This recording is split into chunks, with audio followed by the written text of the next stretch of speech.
Jesus Cristo, segundo São Lucas. Glória a vós, Senhor.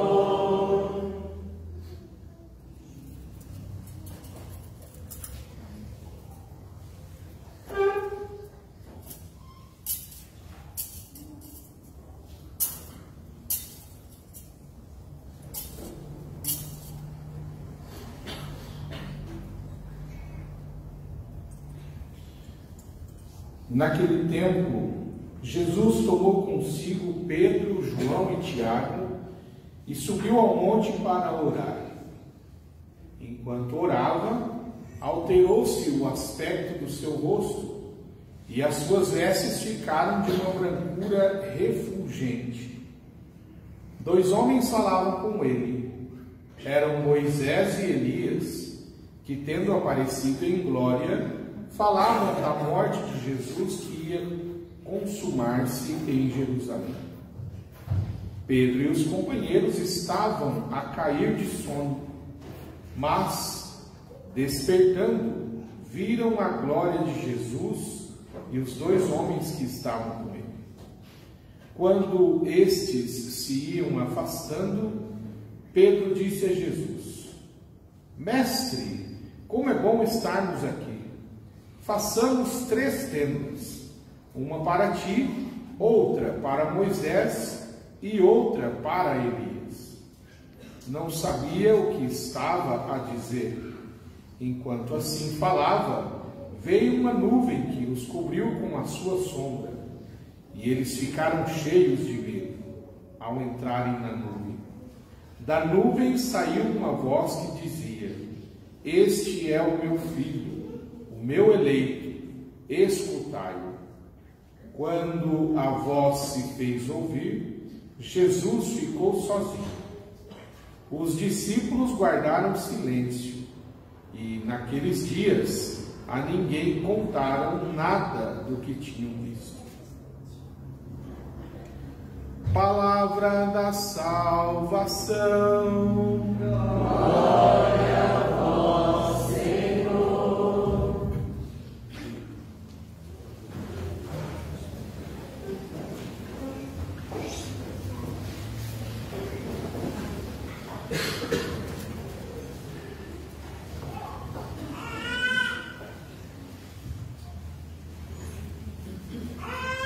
Caríssimos irmãos e irmãs, então celebramos o jubilacional, mas diante da dignidade de quem ele foi, celebramos hoje Santo Elias, profeta Elias, o maior de todos do Antigo Testamento, depois de São João Batista. João Batista, como você sabe, apesar da sua história estar no Novo Testamento, ele ainda é um profeta do Antigo. Mas ninguém foi maior do que só João Batista foi maior do que Elias no Antigo Testamento. Elias e Moisés. Ele é também patriarca, ele é pai, também exerce uma paternidade sobre os carmelitas. Aqui na igreja do Carmelo, que tem tudo. Se você vê do lado da imagem de Nossa Senhora do Carmo, tem 2 santos ali. Esses santos são Elias e Eliseu. Por que eles consideram os 2 primeiros carmelitas, Elias e Eliseu? Porque a morada, o apostolado, o esconderijo, a manifestação de Deus para os 2 profetas foi sempre no Monte Carmelo. Eles viveram ali e fizeram seu apostolado ali. Essa homilia é uma exortação para que a gente aprenda com Elias. Essa homilia é: seja Elias nos dias de hoje. Como você sabe um pouco da história de Elias, o rei Acabe, ele se casa com uma estrangeira, coisa que era proibido, não só para o rei, como para qualquer um do povo de Israel, porque era proibido casar-se com uma estrangeira ou com um estrangeiro, por causa que Caim sofria a influência dos deuses pagãos. Queira ou não queira, a esposa acabava trazendo os deuses que ela acreditava para a nação. Quando uma rainha era pagã, pior ainda. E foi o que aconteceu. Acabe casou com Jezabel. Acabe era banana e Jezabel era pão chupando manga. E Jezabel, ela adorava vários deuses pagãos. Então o que ela trouxe consigo? Trouxe toda essa adoração, esse culto para o povo de Deus. Trouxe muita confusão, trouxe os seus sacerdotes, trouxe as suas escrituras, e aquilo começou a confundir o povo, de tal forma que o povo se viu enfeitiçado por aquilo. Deus então suscita o profeta Elias, que vai corrigindo o povo, mas o povo não escuta, o rei muito menos, até o dia que Elias vai até a cara diante do rei, coloca o dedo na cara do rei e diz: olha, como esse povo está assim, vai ficar 3 anos e meio sem chover. É interessante que o principal deus de Jezabel era Baal. Uma das coisas que Baal fazia, eles achavam, era que ele era o deus da chuva. Então Elias pegou e falou assim: olha, para vocês largar a mão de ser bobo, vai ficar 3 anos e meio sem chover. A rainha deu risada da cara de Elias. Só que começou a passar o tempo e não vinha chuva. Não veio chuva, começou a carestia, começou fome, começou tudo aquela coisa na região. Jezabel então começa a pegar implicância com Elias. Elias começa a pregar a conversão do povo, mas Jezabel o persegue. Até um dia que tem aquele desafio famoso, o pai está encurtando a história, desafio famoso em que Elias desafia os 450 sacerdotes de Baal, de Jezabel. Colocou-se o sacrifício num altar e pediu-se para que cada um rezasse para o seu Deus e visse quem é que ia mandar fogo do céu, quem é que ia mandar fogo para consumir aquele sacrifício.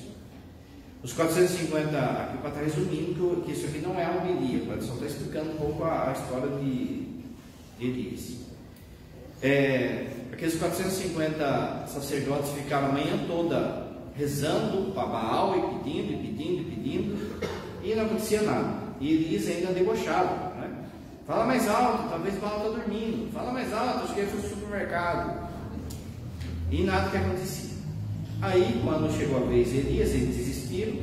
Chegou a vez de Elias mandou encharcar o sacrifício com água, mandou cavar vala em volta do altar e encher de água.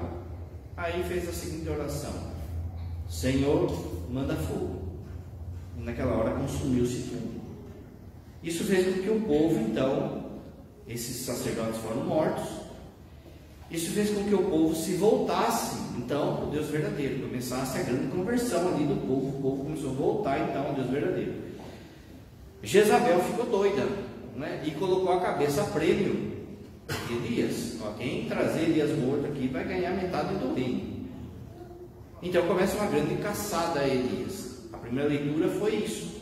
Elias está fugindo no deserto. Ele está fugindo dessa caçada que Jezabel profana contra ele, provém contra ele. Você lembra que nesse meio tempo tem um milagre lá da viúva, em que havia a viúva e o moleque lá só com um pouco de farinha, e ela esconde Elias, e Elias vai multiplicando todo dia a farinha, nunca que falta farinha.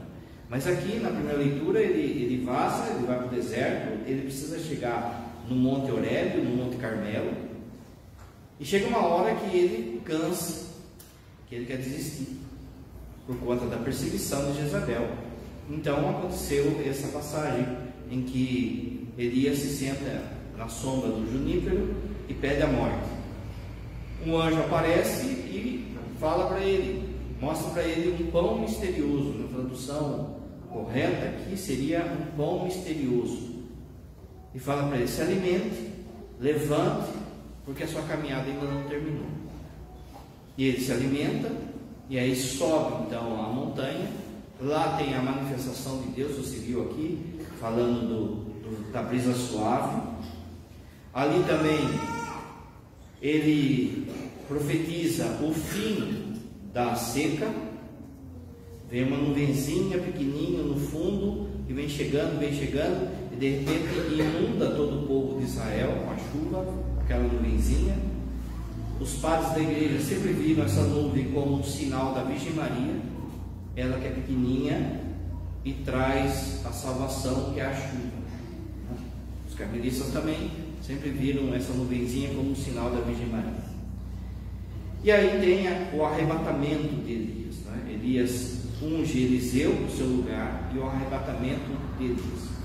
Aqui ainda contando a história de Elias a partir da Bíblia. Padre, mas Elias foi para o céu, Elias morreu, Elias, o que aconteceu com Elias? Nenhuma coisa nem outra, porque o céu, como você sabe, ainda não estava aberto. Ninguém podia ir para o céu, só estava fechado. Quem vai abrir o céu vai ser a cruz de Cristo. Mas o que aconteceu com Elias? São João Crisóstomo, ele tem uma tese que vale muito aqui.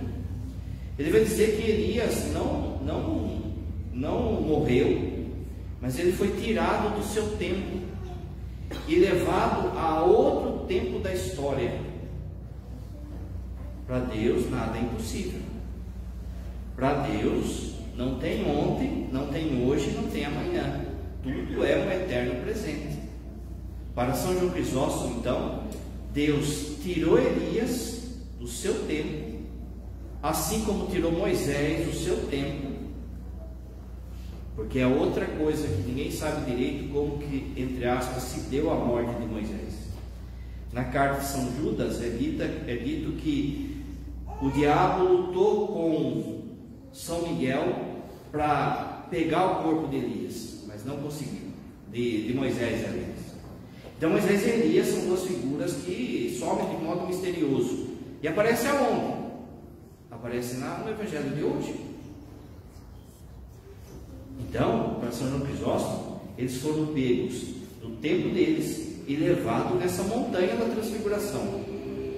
Se você vê o texto que o diácono leu, você viu que eles não viram o espírito de Elias, eles não viram a alma de Elias, eles viram Elias, eles viram Moisés.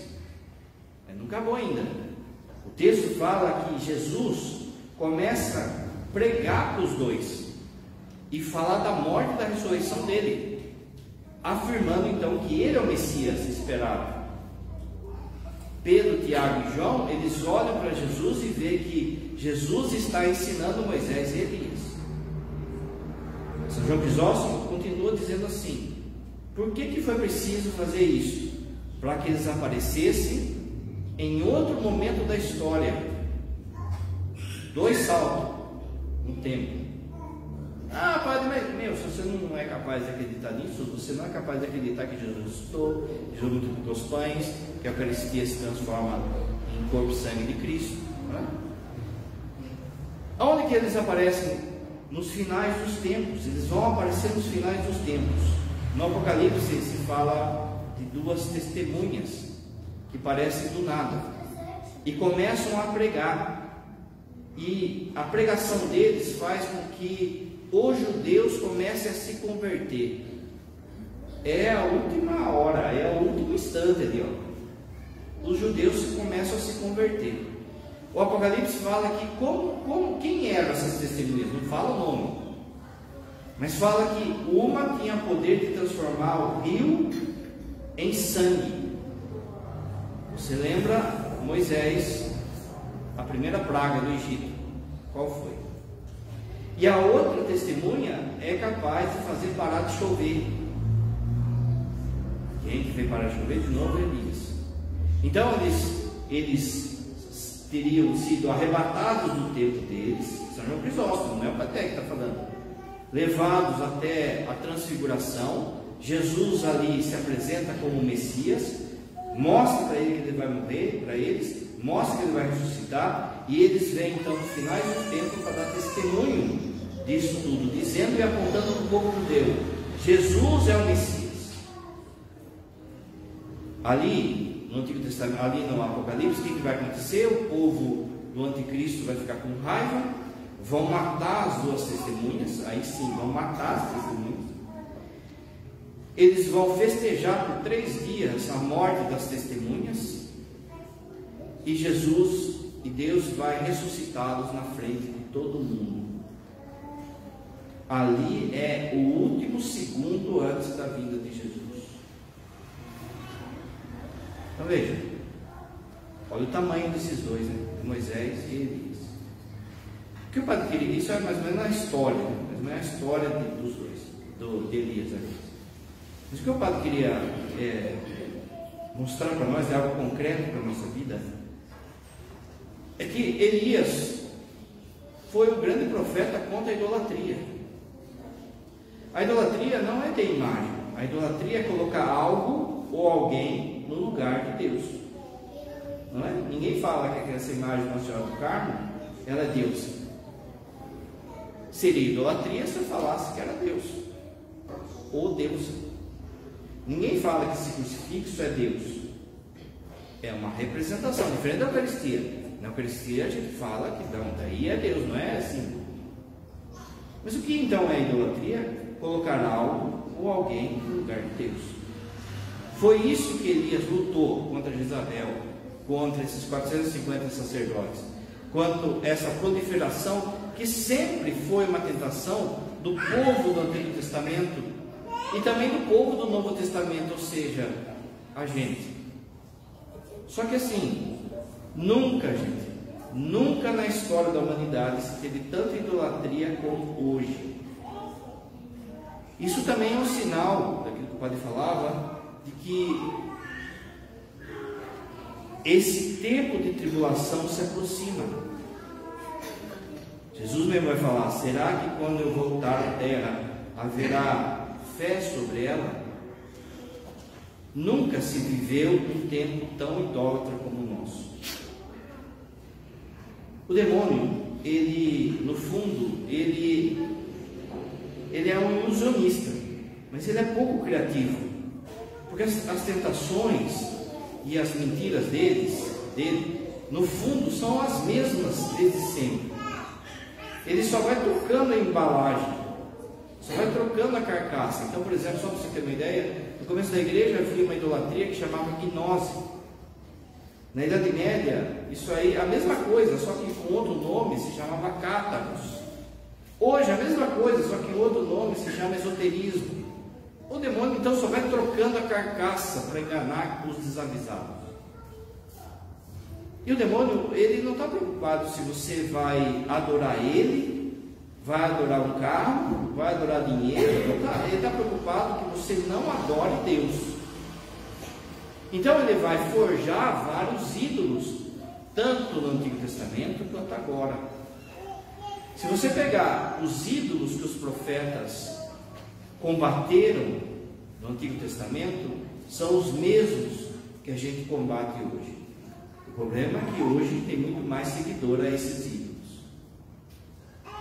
Então o padre vai falar os ídolos do Antigo Testamento que ainda continuam, que o povo ainda continua idolatrando, continua seguindo, que se Jezabel tivesse viva, ela ia falar: meu, é isso mesmo, vamos adorar esses deuses.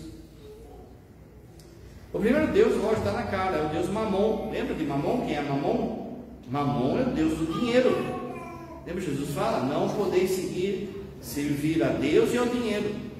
Olha o mundo como que é. O que move o mundo no fundo hoje? O dinheiro. O padre disse que essa homilia você tem que ser Elias. Qual é a resposta que você tem que dar em relação a Deus Mamon, para não adorar o Deus Mamon nos dias de hoje? Viver com o necessário. Você pode ser rico de muitas formas, de duas formas. Você pode ser rico tendo bastante coisa, ou você pode ser rico precisando de poucas coisas. Se você precisa de poucas coisas, o pouco que você tem já é riqueza, já é bem, já é agradecimento. De forma que você olha para a vida de Elias e você vê uma austeridade diante dos bens materiais. Toma cuidado então para não estar correndo atrás de dinheiro, não estar correndo atrás de trabalhar, e aí não tenho tempo para Deus, não tenho tempo para rezar, porque eu preciso de dinheiro. O padre tem falado, não é? Deus está nos acostumando a viver com pouco. Não vai dar mais para ter luxo. Daqui 5, 6, 7 anos, 2030, por aí você vai ver que você vai ter menos do que você tem. Comece a se acostumar a viver com pouco para não adorar mamon.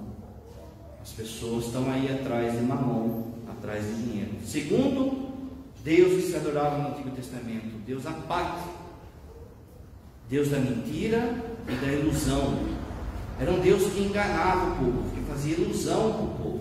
E aí, a partir disso, as pessoas às vezes faziam sacrifícios ali, faziam ofertas, para que as pessoas fossem enganadas em benefício, às vezes, do rei, em benefício, às vezes, de quem estava no poder, em benefício de outra pessoa.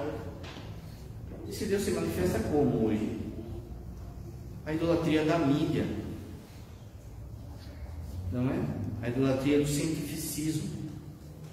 A igreja nunca foi contra a ciência. O que a igreja é contra é o cientificismo. Colocar a ciência no lugar de Deus. Colocar a mídia no lugar de Deus. A mídia, ela é uma ilusionista. Ela vive de ilusão. E vai aquele monte de gente acreditando naquilo que é falado no programa, falado pelo especialista, falado por fulano, por ciclano no Instagram. O padre falava domingo, lembra? Daquele terreno que se deixa levar pelo mundo. A pessoa acredita no que fala o programa de televisão, que fala o professorzinho aí de faculdade, mas não acredita na palavra de Deus. É uma ilusão. Vai criando ilusão, vai criando fantasia na cabeça das pessoas. Por exemplo, você vê o quanto de gente que fica, quanto de jovens hoje que estão iludidos, estão assim em crise, porque acham que com 20 anos tem que estar milionário, com 20 anos tem que ser youtuber. Vai criando ilusão. As pessoas veem, por exemplo, um jogador de futebol lá ganhando, sei lá, 500, 1 milhão de reais. Mas aquilo é uma ilusão, gente. A começar pelos próprios jogadores de futebol, porque se você fizer uma pesquisa, a maior parte dos jogadores de futebol ganha pouco. Vai ser criada uma ilusão de uma vida de ostentação, daquela coisa toda, e aí vai aquela multidão idolatrando ostentação. E aí, às vezes, ainda usa o nome de Deus, mas não é o Deus nosso. É o Deus mídia, é o Deus ilusão. Terceiro Deus que os profetas lutaram no Antigo Testamento, que a gente luta hoje de novo, Marduk. Marduk era uma divindade da Mesopotâmia, adorada na cidade da Babilônia, de modo especial na Babilônia, e era um Deus da sabedoria. As pessoas iam lá fazer um sacrifício e pediam sabedoria. Outra idolatria nos dias de hoje, a sabedoria não como dom do Espírito Santo, mas a sabedoria como um intelectualismo barato, como uma soberba intelectual. Quantas e quantas pessoas que ficam correndo atrás de diploma? Nunca está bom, é diploma. Se as pessoas tivessem a mesma capacidade, a mesma energia, a mesma disposição para as coisas de Deus, a pessoa fica sabendo aí de um curso, vou fazer. Ah, tem um curso na Argentina, vou fazer. Tem um curso nos Estados Unidos, vou fazer. E vai isso aqui, e vai isso aqui. E a parede fica cheia de diplomas. Mas não é capaz de vir na missa. Às vezes não aguenta, a missa demorou um pouquinho, quando vem ainda reclama. Olha, o padre falava domingo, olha com um ar de superioridade a palavra de Deus, e é capaz de julgar a palavra de Deus, dizendo que a palavra está errada. Vai na faculdade hoje, você vê. Porque o padre sempre fala, né? Se eu pudesse, eu pregava. Não mande seu filho para a faculdade. Uma soberba intelectual, porque leu meia dúzia de livros, porque tem um diplominha aí. Mas as pessoas vão adorando. E a gente vive numa ditadura do especialista, em que às vezes aquilo que o especialista fala vai até contra o senso comum. O senso comum é aquilo que todo mundo está vendo. Todo mundo está vendo que essa toalha é branca. Pode ser fala isso, né? Todo mundo está vendo que essa toalha é branca. Mas vai o especialista para dar uma de gostosão e fala assim, não, é preta com ausência de cores. Né? A pessoa vai lá e fica cuspindo regra na televisão porque tem um diploma disso, diploma daquilo, mas falando vinagre, aquilo que todo mundo está vendo que não é. Ou então eu mesmo fico correndo atrás dessa. Não tem fim, gente, não tem fim. Essa busca desse conhecimento que não vai levar absolutamente a nada. O livro de Oséias vai dizer que o meu povo perece porque não tem quem ensine. Olha que tristeza.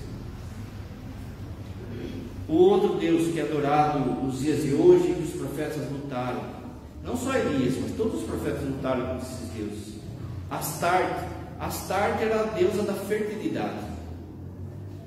Astarte, ela tinha alguns templos de Astarte que existia dentro do templo as prostitutas sagradas e os prostitutos sagrados. Ou seja, a pessoa era uma zona, mas no fundo eles davam cunho religioso.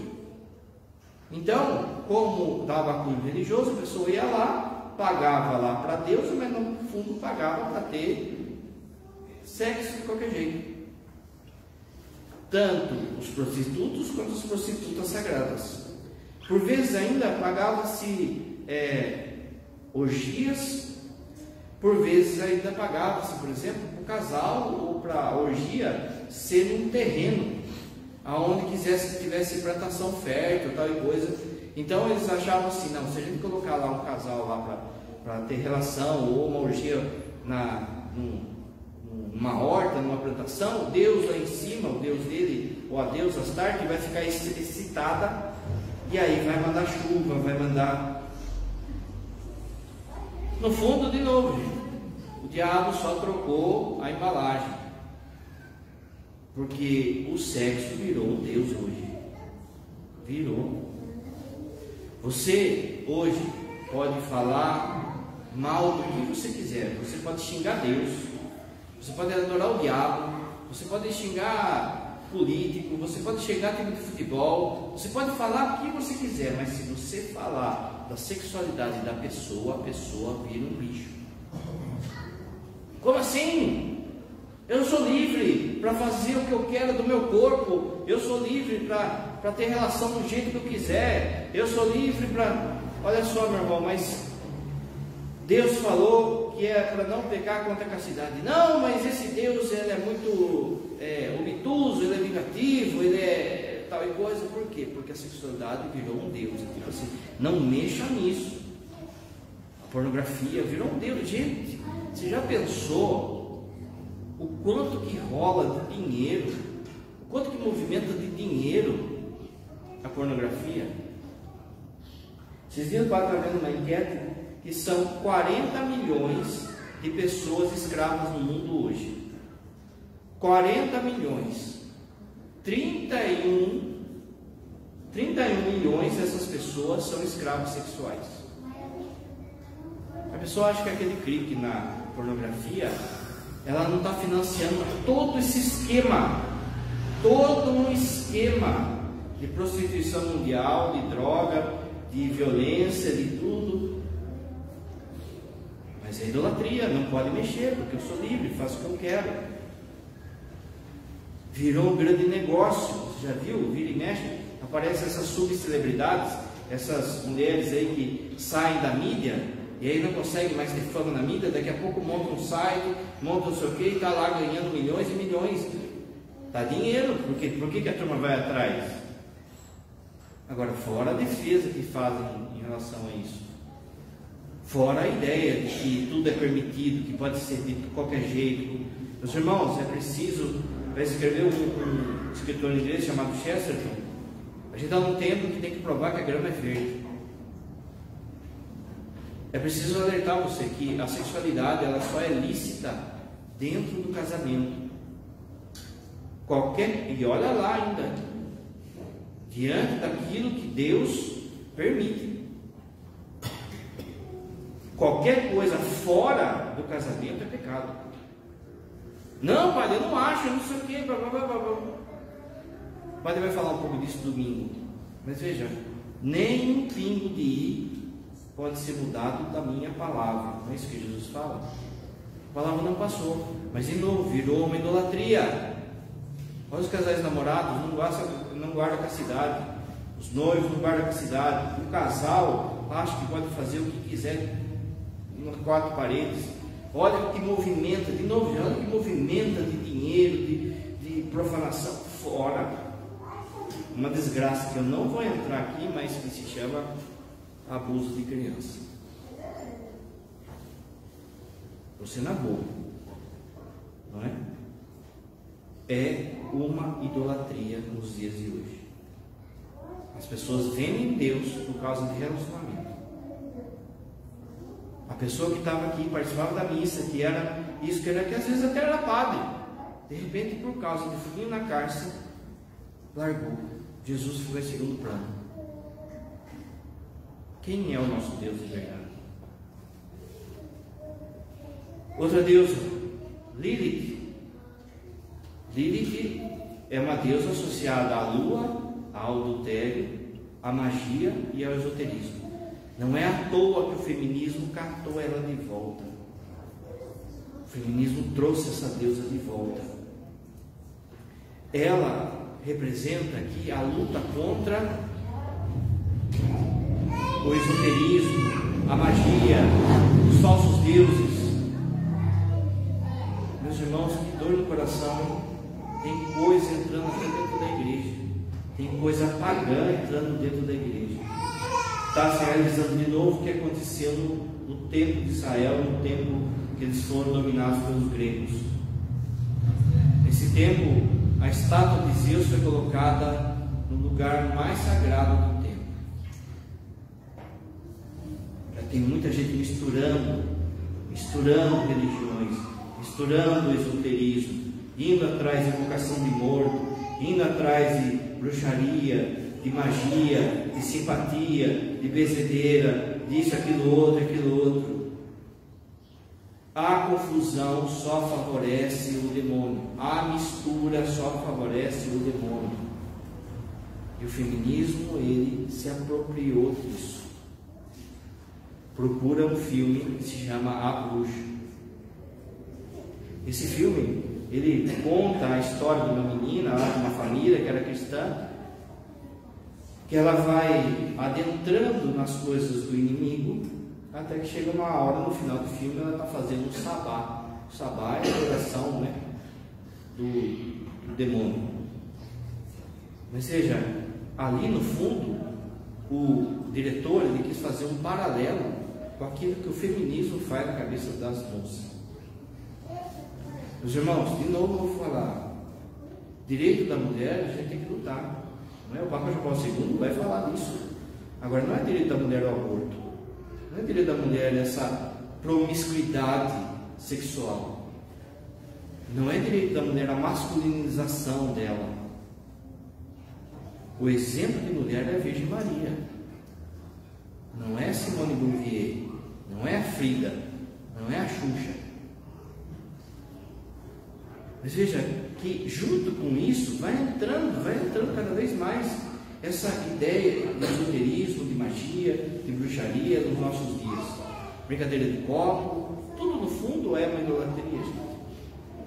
Depois a gente pode falar do dia de São Bento.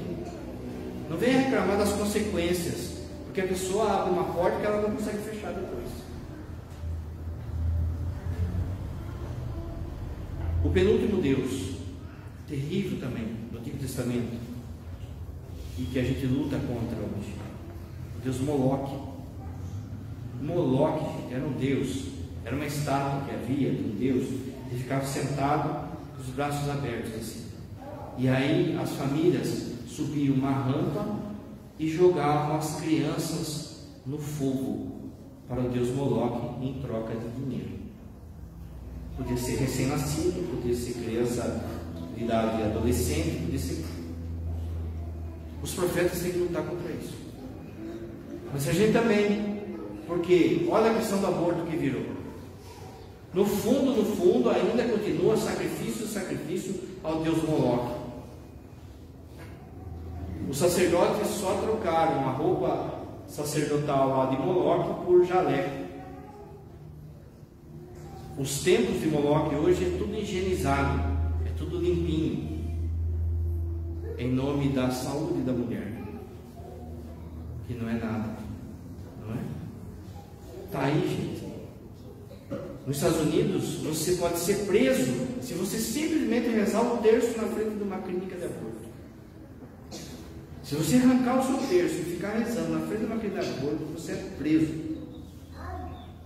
Aqui em Goiânia tem um padre que sempre luta em relação à vida, que chama o Padre Lopes. Ele luta sozinho contra isso. E ele foi processado pelos pais de uma criança. A criança ia nascer sem cérebro, e aí os pais queriam abortar. Ele entrou na justiça para que a criança não fosse abortada, e ele ganhou na justiça. E aí a mãe teve que dar à luz, e é lógico que a criança logo faleceu. Mas os pais acharam absurdo isso e processaram o padre. E o padre teve que pagar R$200.000 porque estava defendendo a vida. Graças a Deus as pessoas se juntaram para pagar essa conta. Mas veja, defender a vida virou ser fora da lei já. Facilmente você encontra aí na internet, gente, alguém sendo preso na frente de clínica de aborto por simplesmente ser cristão. Você quer ver um treinamento do que é o inferno? Coloca no YouTube assim, ó, Marcha Feminista Argentina. Aonde é feita essas marchas na Argentina é uma avenida em que está a catedral da Argentina. Então, o que aconteceu? Elas foram fazer essa passeata em favor do aborto, em favor disso, e aí elas viram a catedral, vamos entrar lá, vamos profanar. As pessoas que estavam na missa saíram correndo e fizeram um cordão humano, e aí elas começam a cuspir nas pessoas, arranca a roupa, joga urina. É um rascunho do que é o inferno. No Chile já se queima a igreja, na Suécia se queima a igreja, na Irlanda, que era um país católico, e na própria Argentina se comemorou como final de Copa a aprovação do aborto. Deus Moloque está aí. Por fim, o Baal, que é o maior de todos, né? Da palavra Baal, os judeus vão zombando, tirando sarro, vão eliminar a palavra Beuzebu. Vai sair Beuzebu. Beuzebu significa o Senhor das moscas. Baal, o Senhor. Mas veja que no fundo, Baal é o grande tentador do Antigo Testamento, o grande Deus que sempre aparece no Antigo Testamento. E ele representa o próprio Lúcifer. De novo, a gente vê cada vez mais crescendo essa adoração ao diabo, seja ela direta, ou seja, o cara é satanista mesmo. Em Boston teve lá um simpósio no final de semana dos satanistas. Aqui em Belo Horizonte já teve passeata dos satanistas. Mas o pior é que cresce um tipo de satanismo que as pessoas não percebem, que é aquele que é implícito, que vem com as músicas, que vem com leis, que vem com filme, que vem com ideias na cabeça, com filosofias, com teologias. E aquilo que o padre sempre fala: nós já vivemos um tempo satânico, a gente já vive. O padre sempre fala: você já é resto, você já é resto. As pessoas não adoram o Deus verdadeiro mais. O que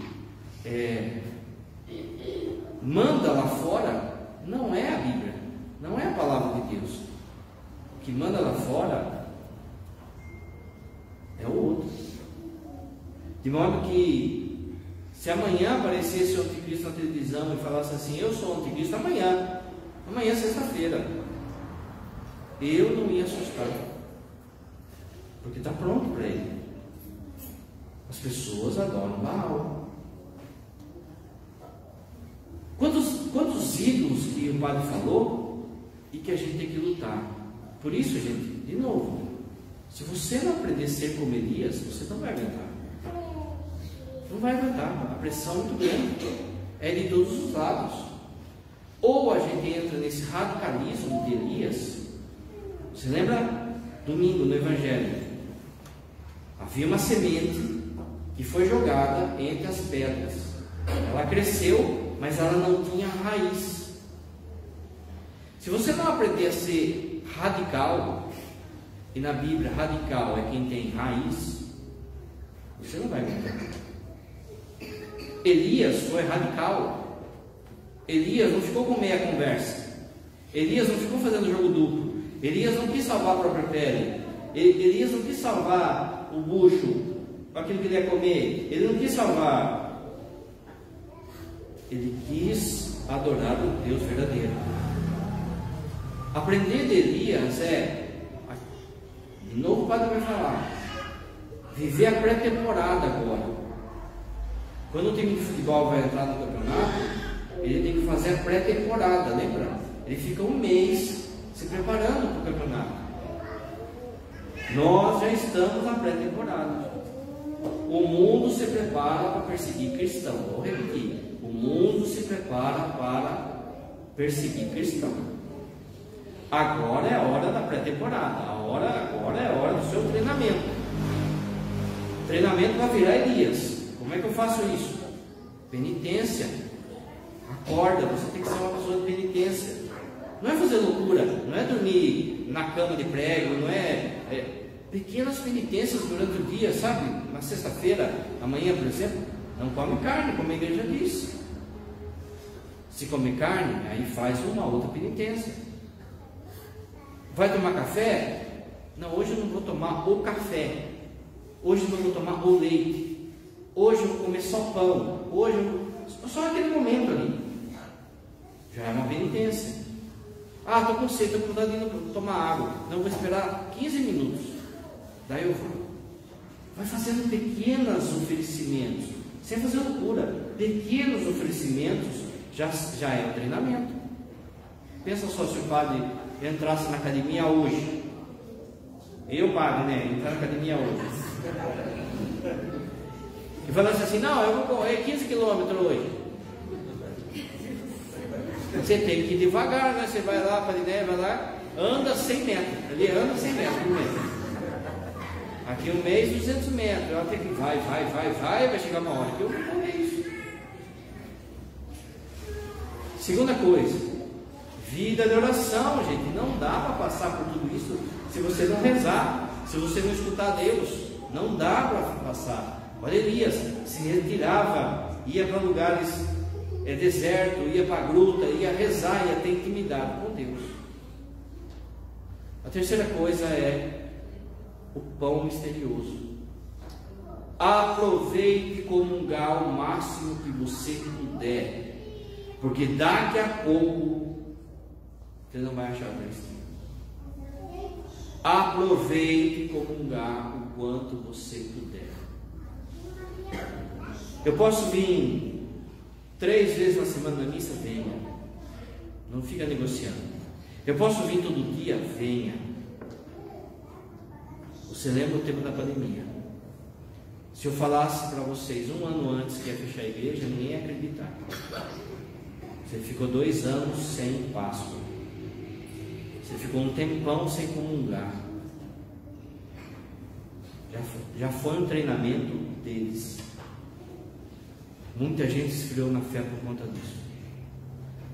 Pão misterioso. Na hora que você desanimar, como Elias desanimou, pão misterioso. O que o anjo falou para Elias? Ei, cabra, come e levanta, porque não acabou. É isso que Deus está falando para nós hoje. Nem que você tenha que enfrentar.